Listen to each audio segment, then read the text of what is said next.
on in. The water's fine.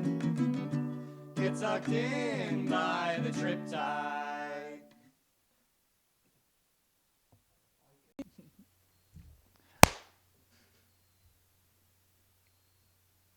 Damn it, Don. Thank you. All right, so welcome to Triptide. Welcome back. We have just picked the winner of our special cookie giveaway. Yes, thank you everyone who entered. And Means his a lot. name was Nathan Penn. Congratulations. Nathan and I go way back. We will be in contact with you shortly, and yeah, Nathan gets to pick 4 boxes of whatever Girl Scout cookies he wants. Congratulations to him. I'm very to jealous. everyone listening to this who didn't enter the contest, what are you doing with your life? Seriously. 4 boxes of cookies going to some schmuck that could have been yours. Think about that. It just makes my blood boil. But anyway, what topic did you have for us here? Well, I wanted to start a new segment on Triptide, and it's called Wacky Wikipedia. Okay. So I'm going to read you a full Wikipedia article. Oh, Lord. And just feel free to comment whatever you feel necessary. So today, I'm going to read you the Wikipedia page of a Charles J. Guiteau. Okay. French, I assume? French-American, I believe. America. Okay, so I'm going to skip the summary because I'm going to give you the full life of this man. Of course. So we're starting with clearing my throat, and we're going to start with early life and education. Guiteau was born in Freeport, Illinois, the fourth of 6 children of Jane Auguste and Luther Wilson Guiteau, whose family was of French Huguenot ancestry. He moved with his family to Uhlau, Wisconsin, near current-day Grafton, in 1850, and he lived there until 1855 when his mother died. Okay, just to start off, for all of you unaware, I feel very personally connected to this man. As a child born in Illinois who spent much time in Wisconsin, my Midwest background, so he's clearly shaped my life. You may not want to be I related don't want. to this I do man. not know this man. I cut off all associations with him. Don't worry, he gets better. Guiteau and his father moved back to Freeport. He inherited $1,000, which is about $28,000 today, from his grandfather as a young man and went to Ann Arbor, Michigan to attend the University of Michigan. Due to inadequate academic preparation, he failed the entrance examinations. He crammed in French and algebra at Ann Arbor High School while receiving numerous letters from his father about his progress, but quit before completing the program. In June 1860, he joined the Oneida community, the utopian religious sect in Oneida, New York, with which Guiteau's father already had close affiliations. Now, real quick, this is me talking now.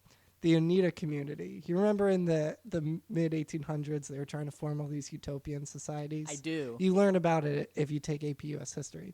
So the Oneida one was a religious one, and basically to keep you from sinning, they would just like openly roast each other. So they would pick out all your imperfections and flaws and just constantly roast you. Babies would be raised communally, not by the mother. And one weird thing is that they would just have sex with each other like all the time. It was very polygamous. So that's the Oneida community. Of all right, course. back to Wikipedia. So according to Brian Resnick of The Atlantic, Guiteau worshipped the group's founder, John Humphrey Noyes, once writing that he had perfect, entire, and absolute confidence in him and all things. Despite the group marriage aspects of the Oneida community, Guiteau was generally rejected during his 5 years there, and his name was turned into a play on words to create the nickname Charles Get Out. He left the community twice. The first time he went to Hoboken, New Jersey, and attempted to start a newspaper based on the Oneida religion called the Daily Theocrat. This failed, and he returned to Oneida, only to leave again and file lawsuits against Noyes, in which he demanded payment for the work he had supposedly performed on behalf of the Oneida community. Guiteau's embarrassed father wrote letters in support of Noyes, who considered Guiteau irresponsible and insane. So we're moving on to his career now. Oh, boy. He's just starting out. Guiteau worked as a clerk at a Chicago law firm and passed a cursory examination to attend to attain admission to the bar. He was not successful as a lawyer, shocker, arguing only one case in court, and the bulk of his business was in bill collecting. In 1869, he met and married librarian Anne Bunn. She later detailed his dishonest dealings, describing how he would keep disproportionate amounts from his collections and rarely give the money to his clients. So he was stealing all this money. In 1872, Guiteau and his wife moved to New York City, one step ahead of bill collectors and dissatisfied clients. Guiteau took an interest in politics, of course the logical next step, and identified with the Democratic Party. He supported Horace Greeley, the liberal Republican and Democratic candidate for president against incumbent Republican Ulysses S. Grant. Guiteau prepared a disorganized speech in support of Greeley, which he delivered once. Greeley was badly defeated, but during the campaign, Guiteau became convinced that if Greeley won, he would appoint Guiteau as minister to Chile. Oh, Yeah. Chile's doing big things. Yeah. They're at like Civil War at this time period, too. Guiteau was physically abusive with his wife. Wah, wah. When she wanted a divorce in 1874, he obliged by having sex with a prostitute who then tested to his infidelity. That was their divorce plan. So he next turned to theology. Again, the next logical step in this process. He published a book on the subject called The Truth, which was almost entirely plagiarized from the work of Noyes. In 1875, Guiteau's father was convinced that his son was possessed by Satan. Conversely, Guiteau himself became increasingly convinced that his actions were divinely inspired and that his destiny was to preach a new gospel like Paul the Apostle. He wandered from town to town, lecturing to any and all who would listen to his religious ramblings, and in December 1877 gave a lecture at the Congregational Church in Washington, D.C. So he's moving up in the world.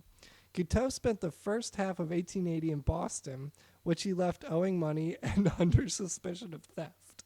So he went from D.C. to Boston and had to leave. On June 11th, 1880, this is good.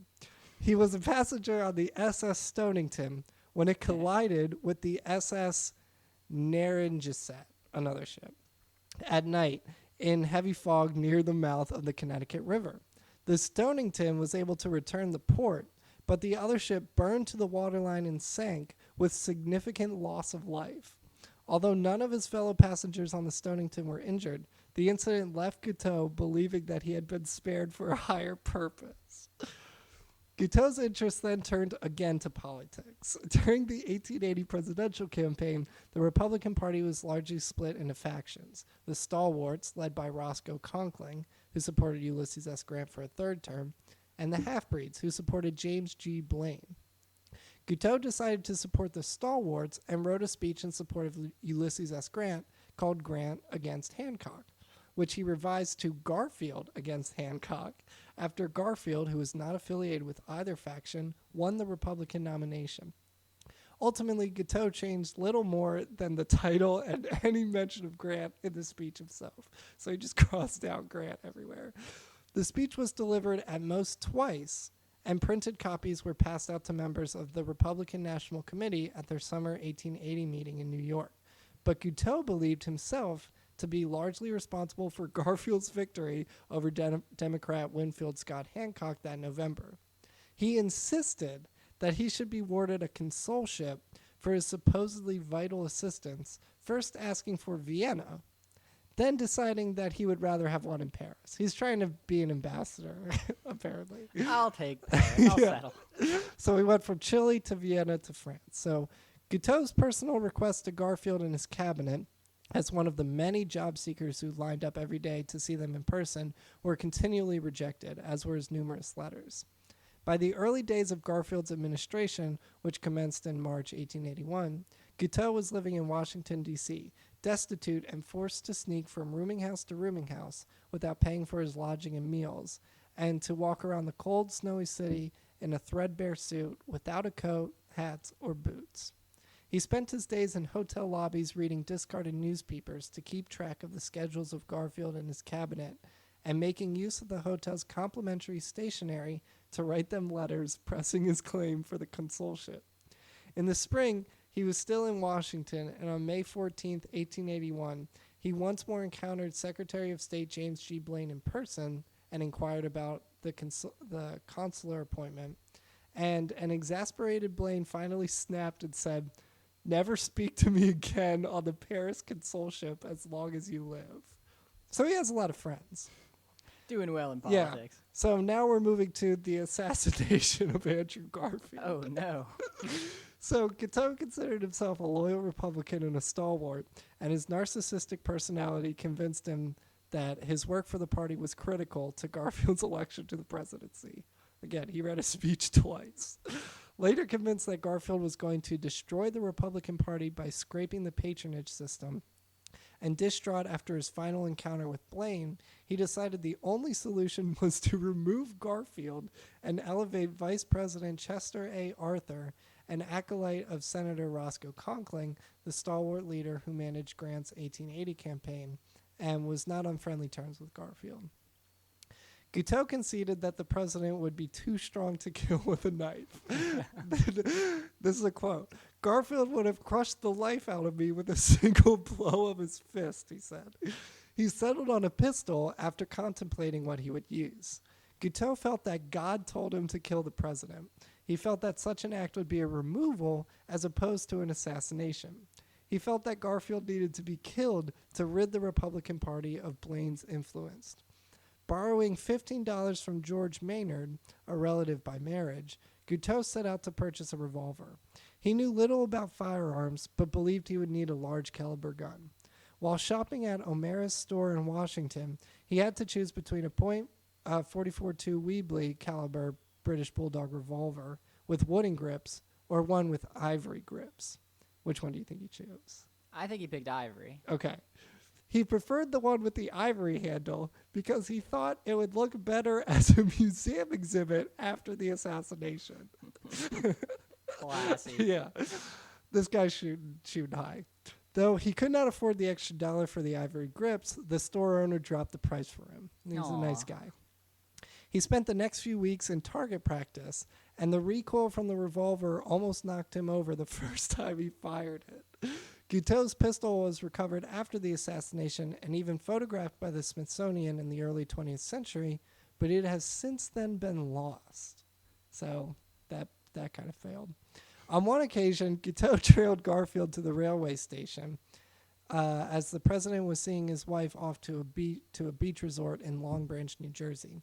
But he decided to postpone his plan because Garfield's wife, Lucretia, was in poor health, and Guiteau did not want to upset her. So he's a nice guy. He's thinking about the wife. Having been alerted to the president's schedule by a newspaper article on July 2nd, 1881, he lay in wait for Garfield at the since-demolished Baltimore and Potomac Railroad Station, getting his shoes shined, pacing, and engaging in cab to take him to the station later. As Garfield entered the station, looking forward to a vacation with his wife in Long Beach, Guiteau stepped forward and shot Garfield twice from behind, the second shot piercing the first lumbar vertebrae but missing the spinal cord. As he surrendered to authorities, Guiteau said, "I am a stalwart of the stalwarts. Arthur is president now." After a long, painful battle with infections, probably brought on by his doctors poking and probing the wound with unwashed hands and non-sterilized instruments, Garfield died on September 19th, 11 weeks after being shot. Wow. Okay?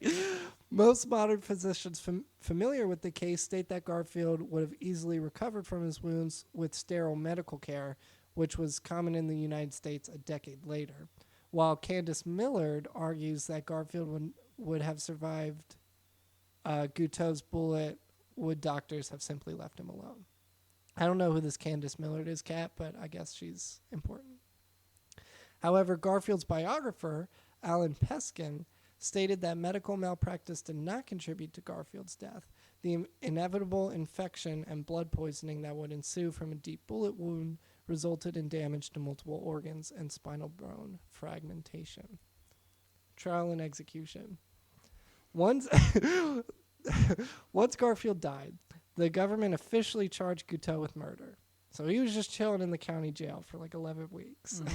He was formally indicted on October 14th, 1881 on the charge of murder, which was previously attempted murder after his arrest. Guiteau pleaded not guilty to the charge. Of course. The trial began on November 17th, 1881 in Washington, D.C. The presiding judge in the case was Walter Smith Cox. Although Guiteau would insist on trying to represent himself during the entire trial, the court appointed Lee Robinson to defend Guiteau. In less than a week of trial, Robinson retired from the case. George Scoville then became lead counsel for the defense. While Scoville's legal experience lay in land title examination, he had married Guiteau's sister and was thus obliged to defend him in court when no one else would. Wayne McAview, the U.S. Attorney General, served as the chief prosecutor. McAview named 5 lawyers to the prosecution team: George Corkhill, Walter DeVidge, retired Judge John K. Porter, Elihu Root, and E.B. Smith. I don't know who any of those names are, but maybe I feel like you E.B. would. Smith's important. Guiteau's trial was one of the first high-profile cases in the United States where defense based on a claim of temporary insanity was considered. So he's a history maker. Guiteau vehemently, thank you, I'm dumb, vehemently insisted that while he had been legally insane at the time of the shooting, because God had obviously taken away his free will, he was not really medically insane, which was one of the major causes of the rift between him and his defense lawyers. Edward Charles Spitzka, a leading alienist, testified as an expert witness. Spitzka had stated that it was clear Guiteau is not only now insane, but that he was never anything else. That's a little accusatory. While on the stand, Spitzka testified that he had no doubt that Guiteau was both insane and a moral monstrosity. That's a quote. Spitzka came to the conclusion that Guiteau had the insane manner he had so often observed in asylums, adding that Guiteau was a morbid egotist with a tendency to misinterpret the real affairs of life. He thought the condition to be the result of a congenital malformation of the brain. We'll come back to that. George Corkhill, who was DC's district attorney and on the prosecuting team, summed up the prosecution's opinion of Guiteau's insanity defense in a pre-trial press statement that also mirrored public opinion on the issue. Here's his quote. "He's no more insane than I am. There's nothing of the mad about Guiteau. He's a cool, calculating blackguard, a polished ruffian, who has gradually prepared himself to pose in this way before the world. He was a deadbeat, pure and simple. Finally, he got tired of the monotony of deadbeating. He wanted excitement of some other kind of notoriety, and he got it." Guiteau became something of a media sensation during his entire trial for his bizarre behavior, which included his frequently cursing and insulting the judge. Most of the witnesses, the prosecution, and even his own defense team, as well as formatting his testimony in epic poems, which he recited at length, and soliciting legal advice from random spectators in the audience via past notes. He dictated an autobiography to the New York Herald, ending it with a personal ad for a nice Christian lady under 30 years of age. So he's a baller at this time as well.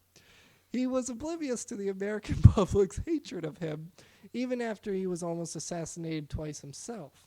He frequently smiled and waved at spectators and reporters in and out of the courtroom. Guiteau sent a letter in which he argued that Arthur should set him free because he had just increased Arthur's salary by making him president. It's a fair argument.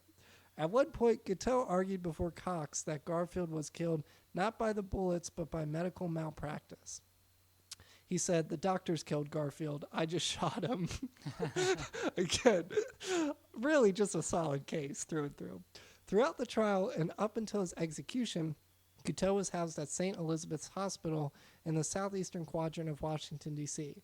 While in prison and awaiting execution, Guiteau wrote a defense of the assassination he had committed and an account of his own trial, which was published as The Truth and the Removal. To the end, Guiteau was making plans to start a lecture tour after his perceived imminent release and to try and run for president himself in 1884, while at the same time continuing to delight in the media circus surrounding his trial. He was found guilty on January 25th, 1882, which came as a shocker to me, and sentenced to death. After the guilty verdict was read, Guiteau stepped forward, despite his lawyer's efforts to tell him to be quiet, and yelled at the jury, saying, "You are all low, consummate jackasses," plus a further stream of curses and obscenities before he was taken away by guards to his cell to await execution. Guiteau appealed his conviction, but his appeal was shockingly rejected.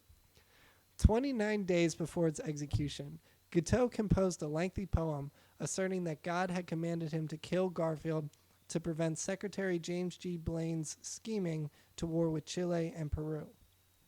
Guiteau also claimed in the poem that Vice President Chester A. Arthur knew the assassination had saved the United States and that Arthur's refusal to pardon him was a basest ingratitude.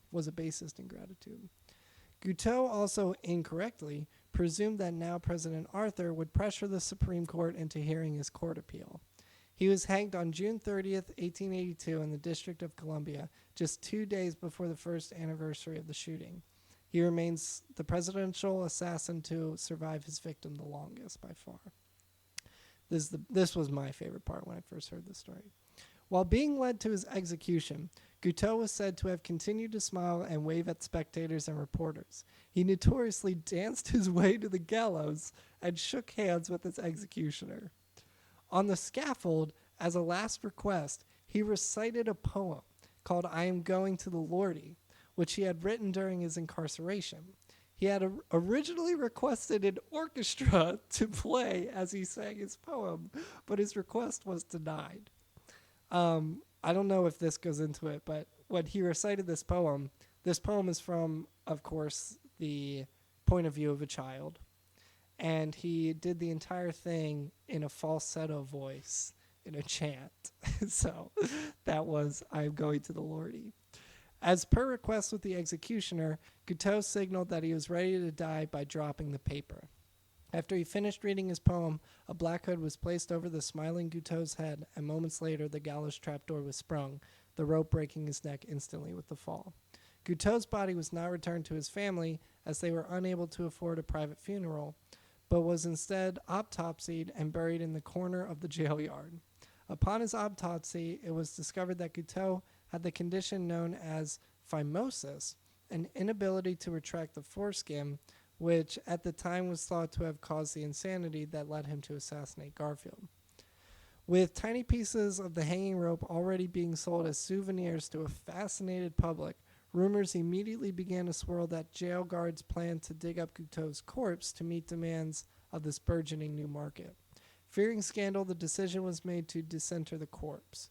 The body was sent to the National Museum of Health and Medicine in Maryland, which preserved Guiteau's brain as well as his enlarged spleen discovered at autopsy and bleached the skeleton. These were placed in storage by the museum, of course. Parts of Guiteau's brain remain on display in a jar at the Mutler Museum in Philadelphia. This will be the last part I read. Psychological assessment. Of course, we need to know more about this man. Alan McLean Hamilton said in 1881 that he believed that Guiteau was sane when he assassinated Garfield. An autopsy of Guiteau's brain revealed that his dura mater was abnormally thick, suggesting he may have had neurosyphilis, a disease which causes mental instability, so kind of like Al Capone. Yeah. He would have contracted the disease from a prostitute. George Paulson, formerly the chair of neurology at the Ohio State University, disputed the neurosyphilis diagnosis, arguing that Guiteau suffered from both schizophrenia and grandiose narcissism. So that was the life of Charles J. Guiteau. I heard this story recently, and I just had to share it with you because I thought it was so, Franks. So I thought it was so wild. I think Guiteau, he definitely has something we all need a little of. I think he definitely lives very much in his own reality and in his own moment, which is a great thing. Is it? Yeah, because I think it's kind of this idea that we're lacking in society. Where it's like, well, I don't want to upset my wife, But, if she's upset by me assassinating the president of the United States, it's justifiable, Certain things need to happen. Certain lines need to be crossed. Yeah. And I think just the idea being, and you do hear a lot about people who have near-death experiences changing their life. So that boat experience, the idea that I have been chosen for a higher purpose, I think it's not absolutely ludicrous in human nature. I think it makes a lot of sense to be like, well, I should be dead and I'm not. Let me, make that a purpose. Let me make that a decision that happened somewhere. And obviously his, purpose didn't play out too well. Yeah. But I do think the idea of the world is what I make it, and oh, well, I just murdered the U.S. president, but I'm still going to wave and I'm still going to dance and I'm still going to smile. Like, that's something we need more of. It's like, I would disagree. Well, how do you disagree? I mean, the man was insane. He was bonkers. Yes. He was medically bonkers. So, I mean, he's not doing it to be happy. He's doing it because he's fucking insane. It's a question of what is insanity, though, because insane people can still be happy, and he still does, I'm sure, get joy from dancing to the gallows, shaking hands with his executioner. I could definitely see a very personable late night host shaking hands with the gallows executioner, and I think he has that personality. It's kind of like, Joker, but happier with Joaquin Phoenix. Yeah. And I feel like, he's a pretty chill, happy guy. He just has a tendency to hear the word of the Lord in his ear. And that can be dangerous. I don't want to support this man. I just think he has a lot of qualities we're overlooking that, he has some potential.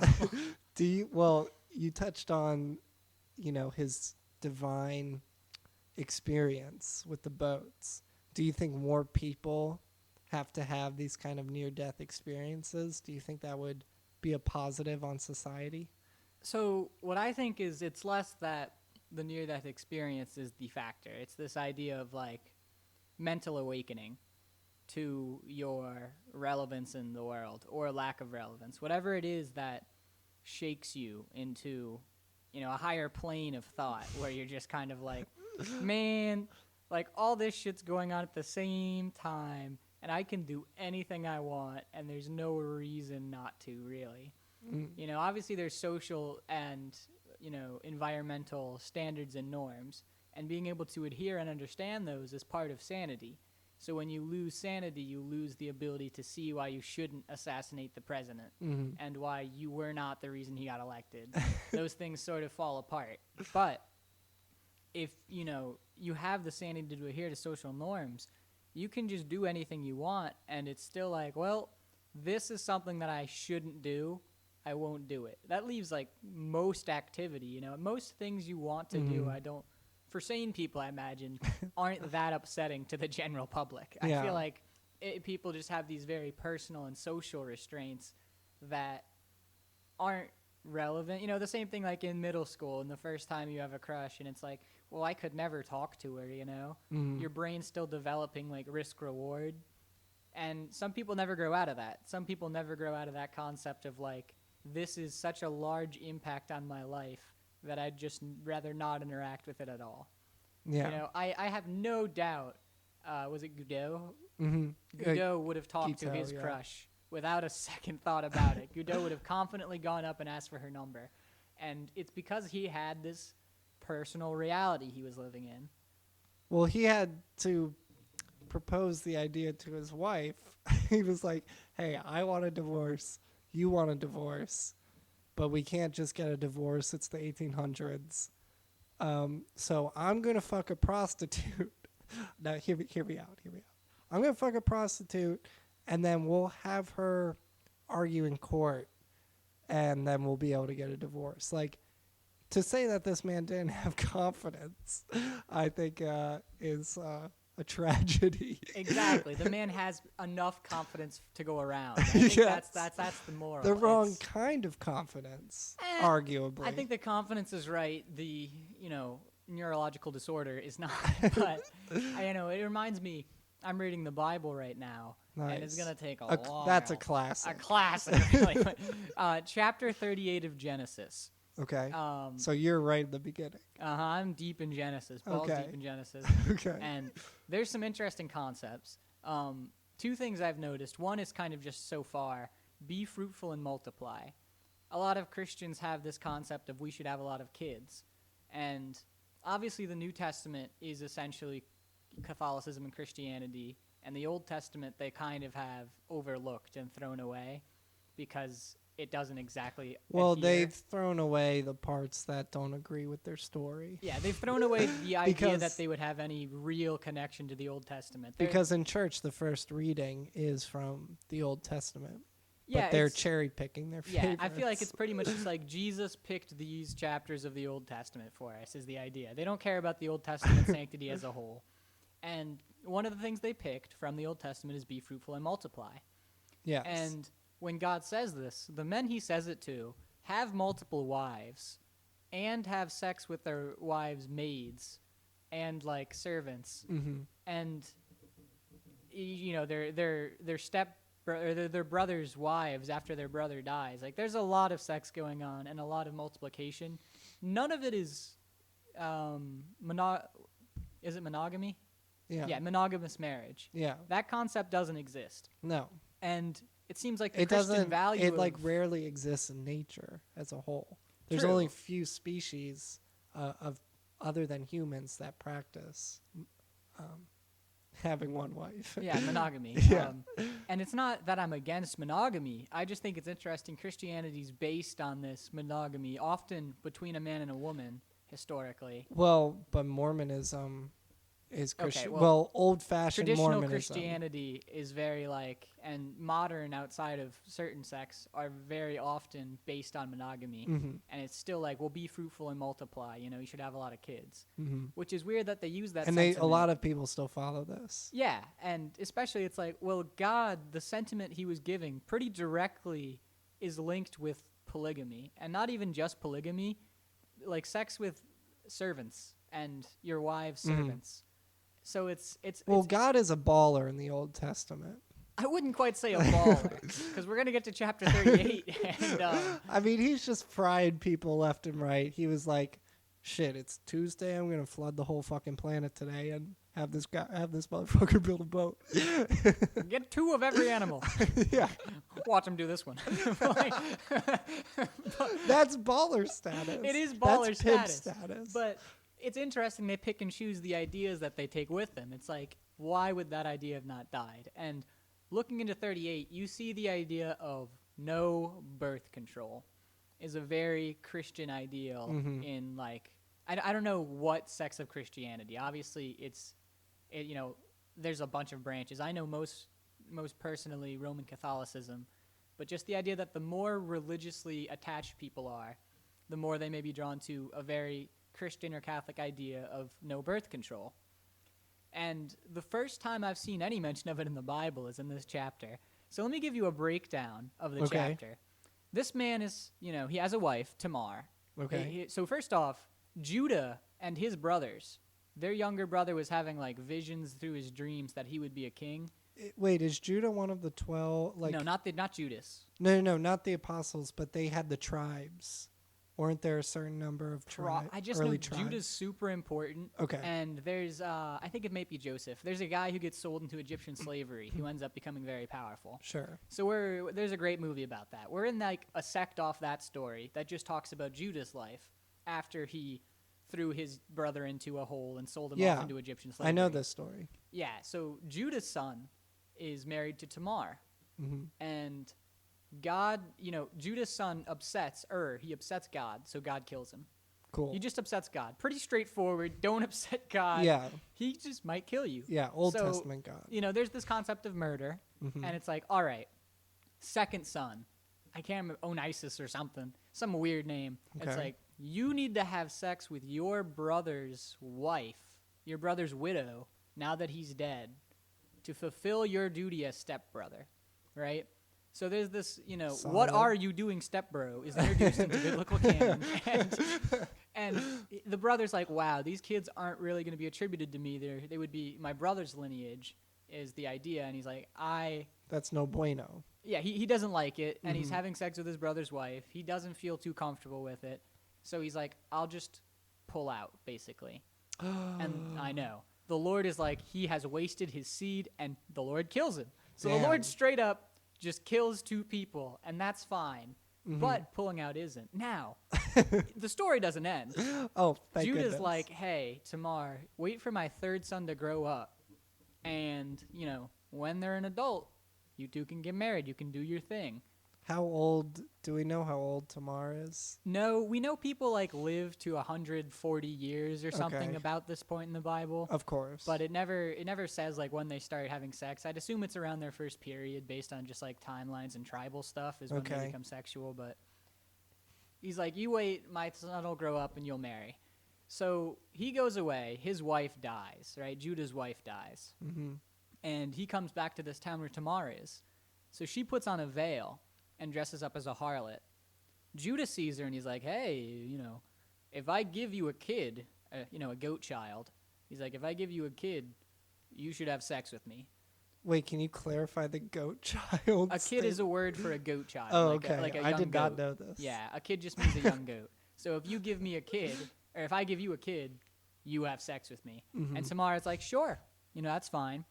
And she's like, I need your staff because that way I know you'll come back and give me the goat afterwards. So he gives her the staff as kind of like Yeah. yeah.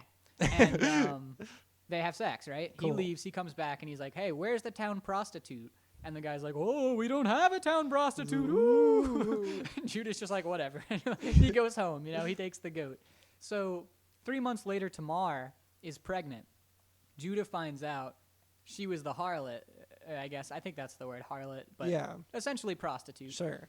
And he comes back, and he's like, oh, we should burn her.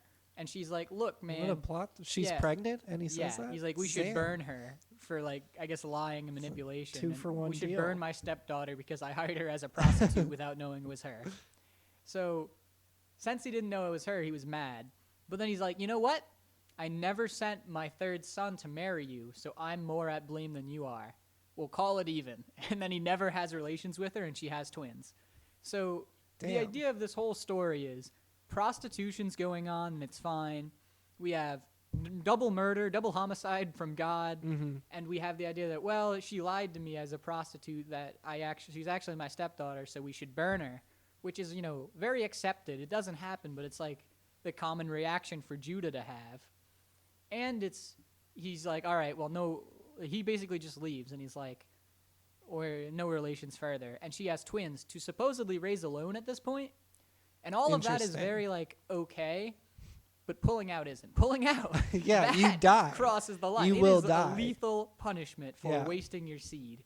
And I'm like, I just don't understand how they saw that one part about pulling out, and they were like, oh, this is true. Let's clip that. The rest of this, throw it away. This isn't New Testament worthy. And it's just the idea that, looking into the roots of how certain values are passed down, it is crazy to be like, well, this chapter, I don't think a single Christian would support this chapter, but a lot of them would be like, well, you can't use birth control. It's, it's the way. This is the way. Yeah. And even the Mandalorians Yeah, use birth control. Remember that one, kids. Yeah, But, they wear that helmet their entire life.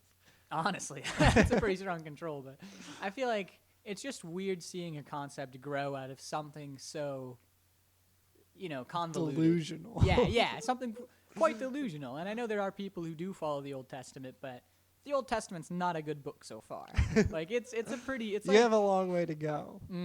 And I'm excited to get to the New Testament because obviously I know things about it, but I've never read it through.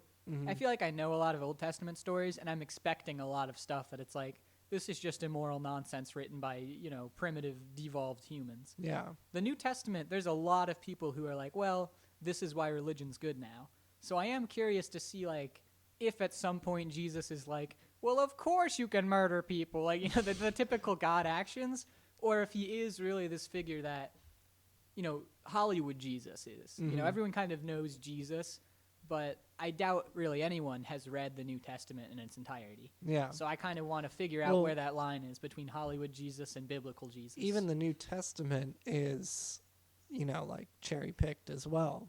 Because there's a bunch of writing from that era that could be put into the New Testament, but it's disregarded. Like I read the Gospel of Judas, and that's mind-blowing. And it's when you read the Bible and you read the four Gospels, like it's kind of more put together, and maybe that's because they kind of filled in the blanks, or they maybe that kind of manuscript survived more. But the Gospel of Judas, it's like a national history book.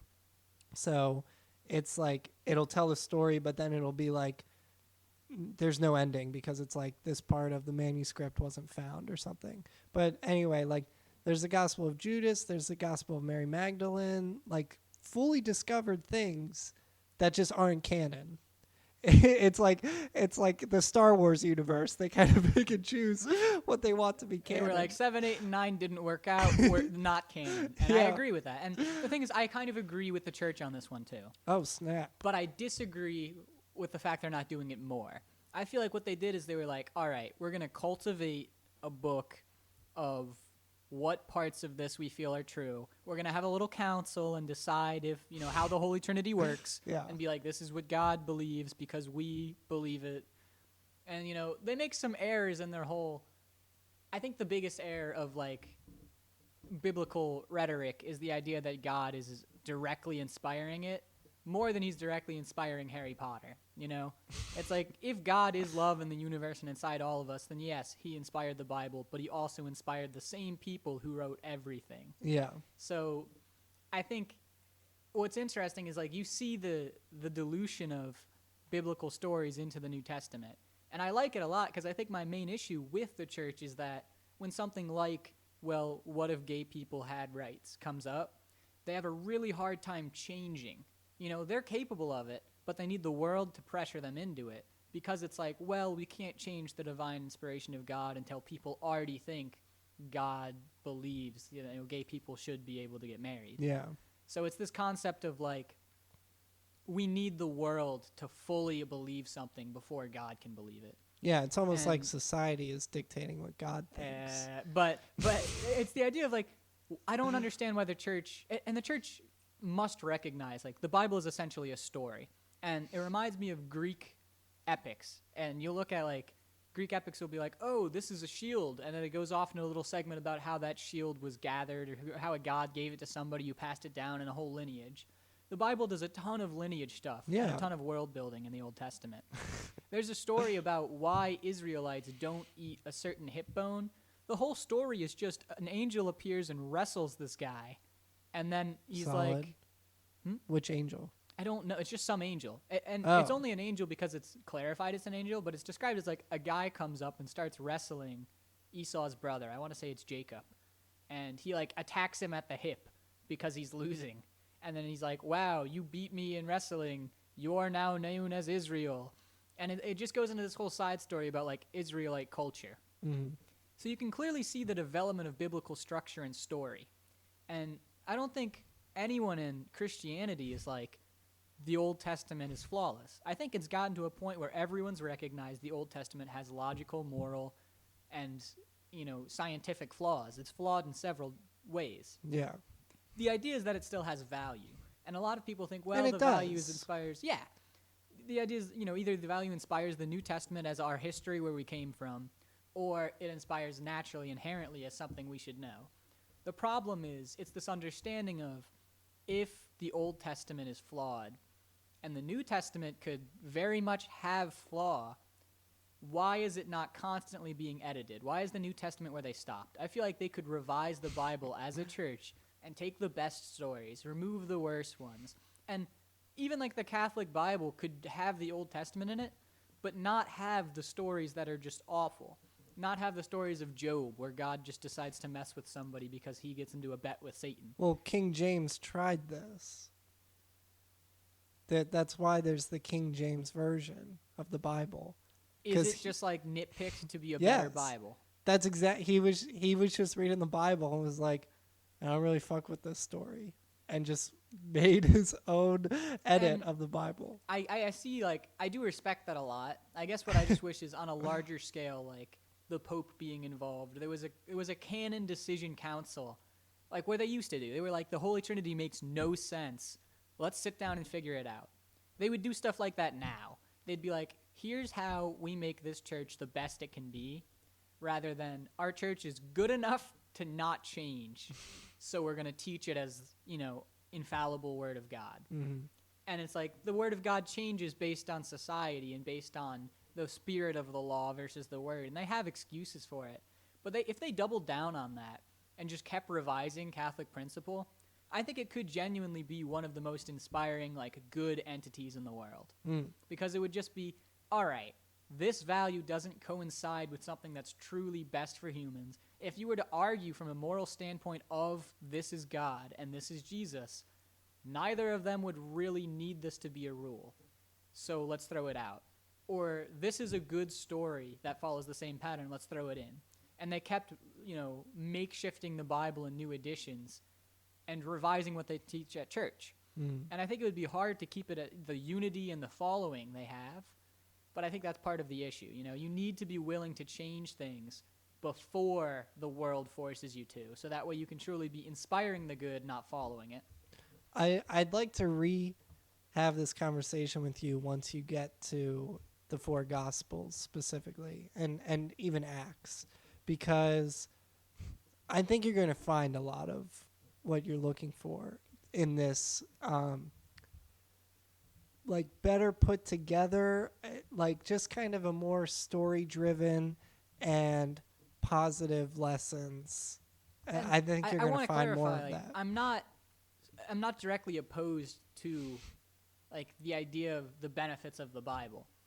I just think, why do they not do this in a form that excludes the things that are just clearly wrong? And not even just scientifically wrong. Maybe you could reword it, but if you're like, well, this is the mythology behind it. They thought the world was a dome. We'll kind of keep that in. I could see that. But the morally wrong parts of the Bible, I don't understand why they're still contained in the same book.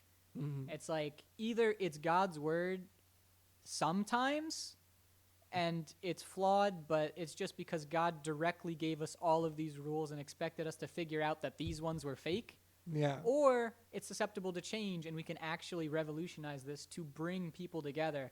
And if the Christian ideas, well, bring them under Jesus, bring them under God, bring them under whatever, but do it in the best way possible, not in the uniform way. Would society be even open to a Bible v3?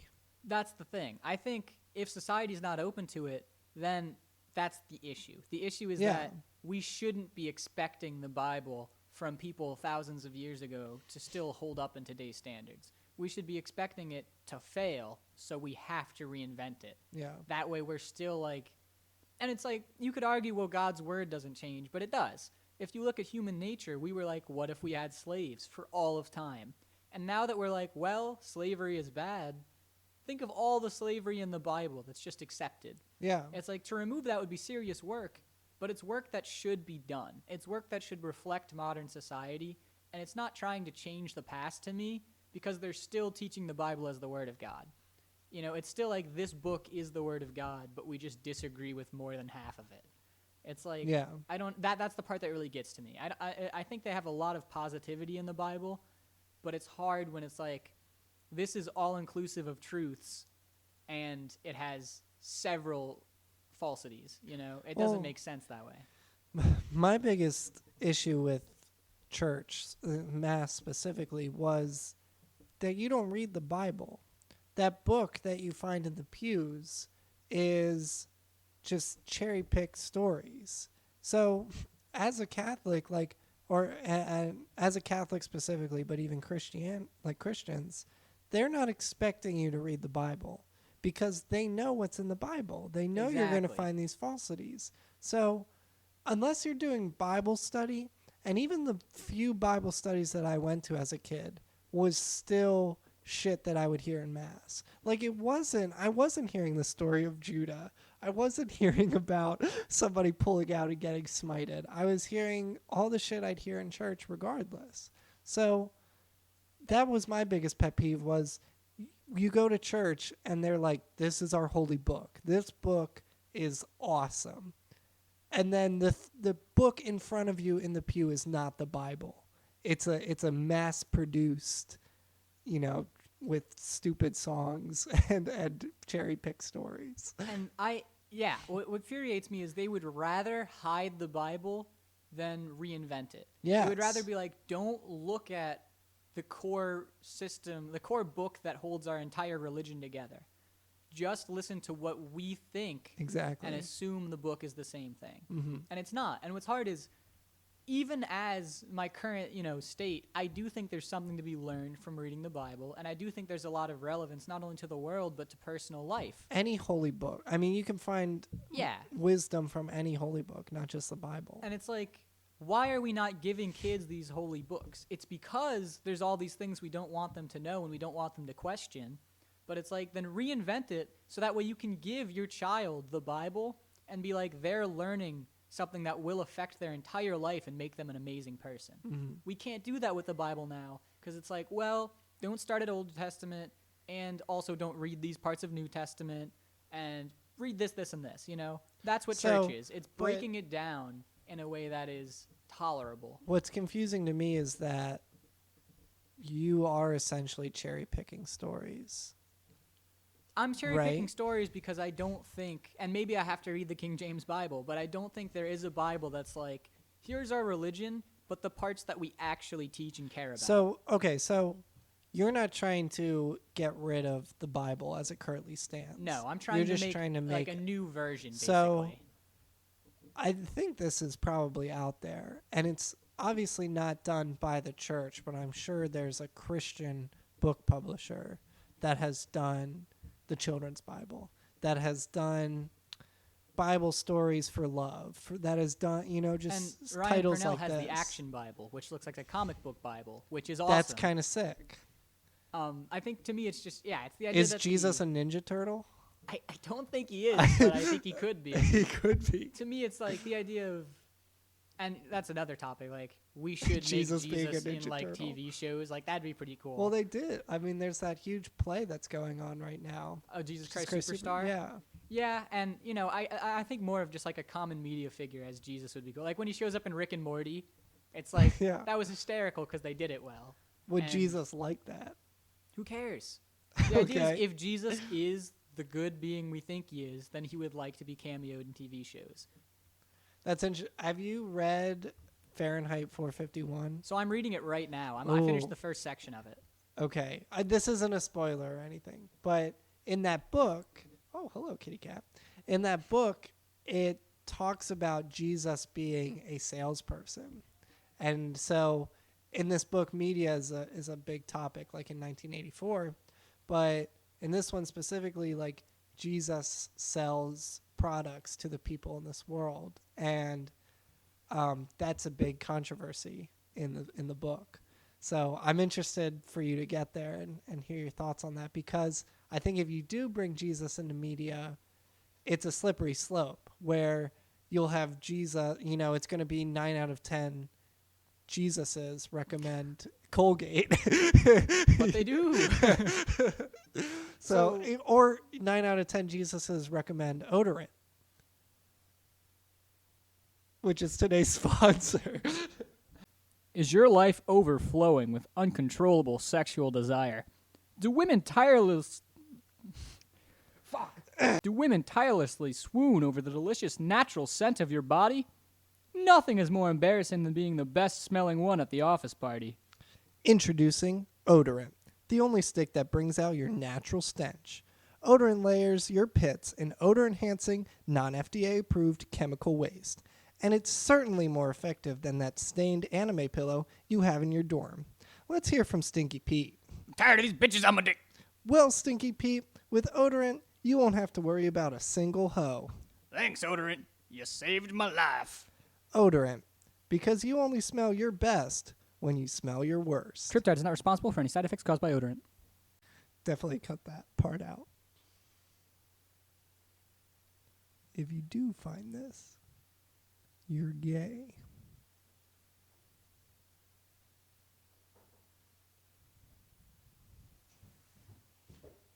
Howdy, Paul. And we're back. Welcome back. So, what we were just talking about, I guess there is definitely a book about, the better views of Christianity. I guess I just wish it was more of a conversational thing than here is the Bible. The Bible was flexible to be like, well, we should edit and rearrange this, because I think human nature is flexible, human morality is evolving, and it does kind of go against the core principle of Christianity, but I think we need a flexible Bible for Christianity to really work. Interesting. I think Christianity is all about picking and choosing. Yes, but it's about picking and choosing at a executive branch and then telling everybody it's always been that way and it will always be that way. But I even feel like my own parents kind of pick and choose what they want to believe in regards to Catholicism. Yeah, I think most people in the church do. Yeah. But I think it's coming from, like I said, that executive branch of this is all the same, like, truth. There is no flexibility in it. And if you're like, well, I want to drink, they're like, well, you can drink, you can't get drunk. They kind of break down a way for you to be flexible in it. But if you directly oppose a Christian value, it's like, that's okay, you'll be fine. You're still wrong, though. It always comes down to the idea of you can't be right if you disagree with the church. It's not flexible in that way. You can just be a good person still. That's their stance on homosexuality as of right now. Yeah, it's that very right same now, idea. It's like you were born to want to have sex with somebody of your same gender, so you really shouldn't ever marry them because you can't have kids with them. The natural pleasure of having somebody in your life who means the world to you, obviously that's wrong. Clearly, God put you here to know that was wrong. And ideas like that are infuriating because it's like, how could you be one of the leading systems of morality and for people to learn from you to an extent where they're more okay believing that than they are questioning their own religion? Yeah. And that's where I think flexible religion would come in clutch. It'd be like, well, let's have a real discussion at the executive level about homosexuality. And they could publicize these things, The Pope would have like a council of cardinals around him, and they'd be like, what about this value? And they do kind of do it, but they do it in such reserve out of respect for tradition and culture rather than to keep up with modern morality and, things that work. They're unwilling to adapt is the problem. We need to go back to the days of having young popes. Because there were days when we had like an 18-year-old pope. And they would last like 20 years. Well, I don't remember all the pope's name, but I know this 18-year-old guy, he got overthrown as pope, and then he like rallied up all his supporters and like overthrowed the overthrower and became pope again. That was going to be another wacky Wikipedia. It might be like article. Invictus or something. I don't know. There's a lot of popes. There's a lot of awesome. Pope Dionysus is one I learned about. Popes. I was really happy about that. Really? Because Dionysus is my favorite Greek god, and apparently he's a pope. So I was like, Dionysus slipped his way in there. He was just visiting. That's why we drink wine. Exactly. He was like, what if he turned his blood into wine? And they went nuts for it. Well, all right, so you're reading the Bible right now. What plans do you have after you do this? Are you going to read other holy books of different religions? Yeah, so I want to look into these scriptures. I want to read the Bible, and I want to hopefully finish by the end of this year, which means at some point I'll have to hunker down. But I do want to read the Bhagavad Gita, and I think that's hard because there's so many translations. There's translations of the Bible, but it's like I already know they're all basically the same stories with slightly different words. The Bhagavad Gita it's not American. And, neither is the Bible, but the Bhagavad Gita is like, I feel like people in America don't read it to the extent where you could easily be like, oh, this is the Bhagavad Gita, like this is the one, and I would be comfortable, but I can definitely find one, but that's on the list. I don't think I'll read the Quran for a while because the idea behind the Quran is if you're not reading it in Arabic, you're not reading the Quran. Yeah. So it's like, well, I'm not going to learn Arabic, and I could read the Quran in English, but they don't want me to. So it's like, what's the point? Interesting. So you're essentially going to pass on that knowledge out of respect. It's the idea that if there's that many, I feel like there's a lot of things to read, and a lot of them are scripturally important. So it's like, if I was like, well, I have nothing to read, I would read the Quran. But it's like, Well, I that's could read, a little low. Well, I mean, it's like I could read so many other things, and they're saying, look, don't read this. I it's would in only English. read that if it was the last book on earth. And I feel like it works, though, because it's like, I don't think so. well, they don't want you to read it. So it's like, if I really have anything else to read, why wouldn't I? Okay, I'm obviously not going to speak for all Muslims. But, Yeah, what do you got to say, huh? But I know just when you're experiencing other cultures, people are excited for you to experience their culture. Whether you butcher the language, that doesn't matter to them. Generally, they appreciate that you tried learning the culture. So I think that there would be a lot of Muslims who aren't expecting you to learn Arabic, but would appreciate you learning more about their religion and their teachings. And to me, it's And like, I think that if I had a bunch of Muslim friends who were like, bro, the Quran goes crazy. You gotta read this, man. I'd be like, sure. But it's the idea of like, there are other scriptural texts, It's like, why not pick the Bhagavad Gita when you're supposed to read the Quran in Arabic? Why not pick any other text that is going, like, I'm sure there's plenty to look at and plenty of intellectual text. Mm-hmm. And at some point, I'll probably be like, all right, well, I don't really know what to read next. Let me, I guess, look up a translation of the Quran. But it's like, I feel like it would be hard to really get into it knowing there's physical books of other things I could get, and getting an English book of the Quran would kind of just be sacrilege by nature. So it's like... But what language was the Bhagavad Gita originally written in? Not English, I'm guaranteed, but I don't think it's like supposed to be in English. Like the Bible is like Latin.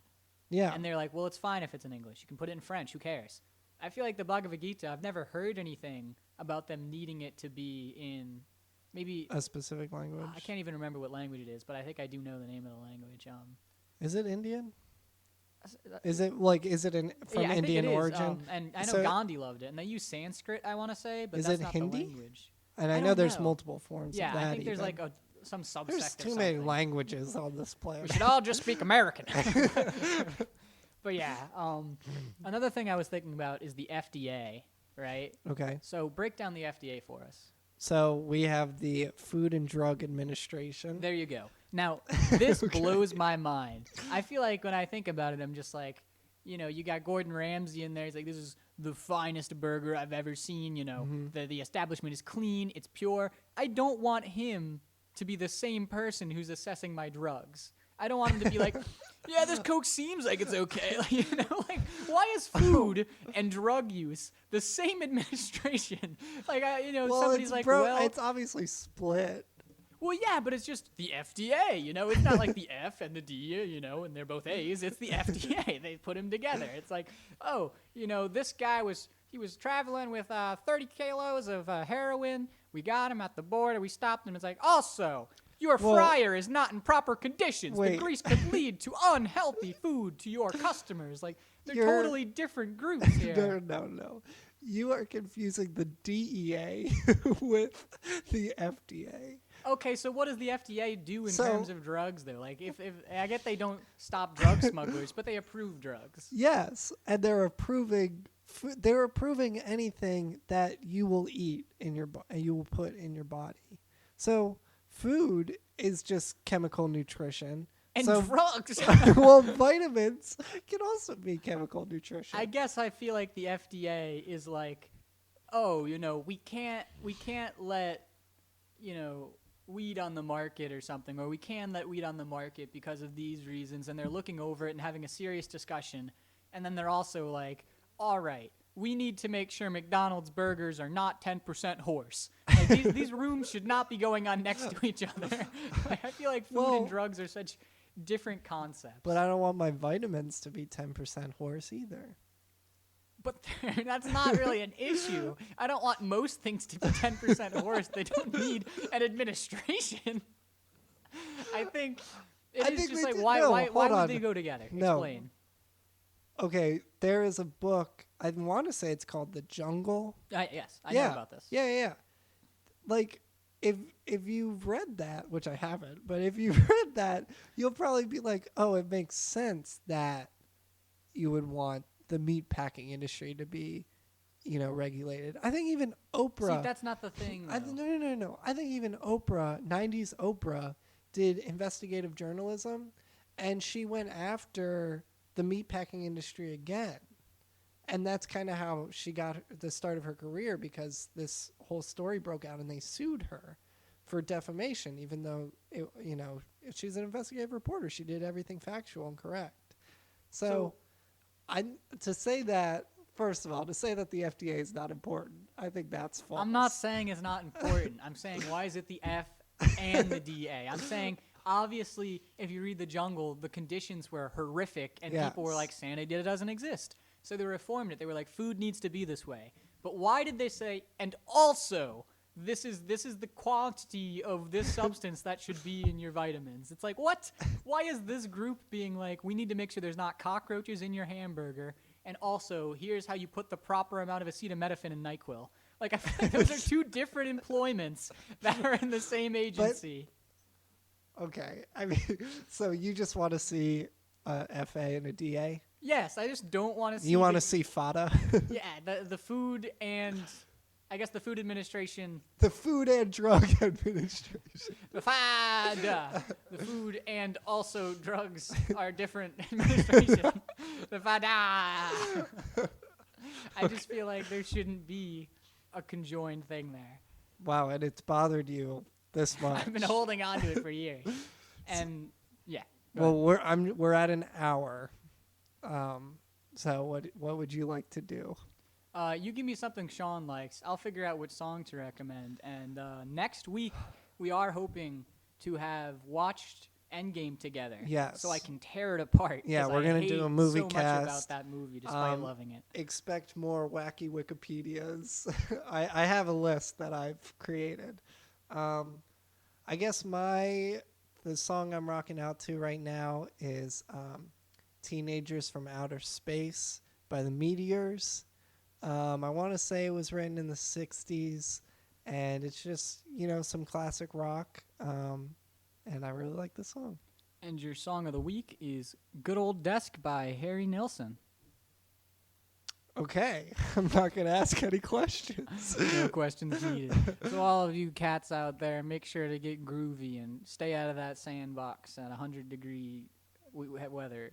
Thank you for tuning in to another Enthralling educational, thralling episode of Triptide. Love you, Mom.